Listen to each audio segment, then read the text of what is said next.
Chopper 7 flew over the federal detention center at SeaTac this afternoon as we investigated reports that women who crossed the border in Texas seeking asylum were flown to Washington and locked in the federal prison. They were both, incredibly distraught, crying. Jorge Barone is the executive director of Northwest Immigrant Rights Project. He says he went to the detention center and met two women who are detained and separated from their children. They reported that in their unit, their little pod area in the federal detention center, they estimated about 60 women that were there.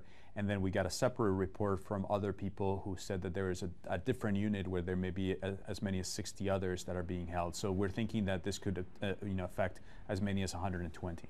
What was your reaction when you figured out they had been brought from the Texas border to Washington?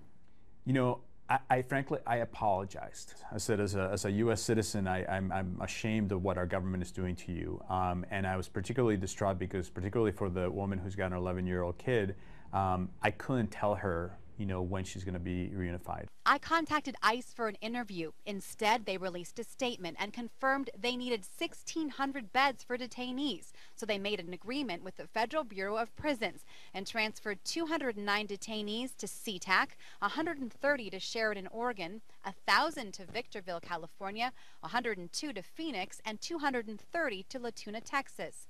Barone says Attorney General Jeff Sessions is to blame with his zero-tolerance policy. The administration already came under fire for separating women from children at the border and criminalizing entering the U.S. This is an intentional tactic to use to separate kids, to try to send a message and deter people from coming to the United States. The detainees who arrived in Washington are being held in federal prison, but not to be prosecuted for crimes, instead for immigration proceedings. Well, honestly, I'm horrified that this is happening. We Skyped with U.S. Representative Pramila Jayapal, who sent a letter today with other members of Congress urging the Subcommittee on Homeland Security on Appropriations to restrict Homeland Security's ability to separate families at the border. These kids have been ripped away from moms.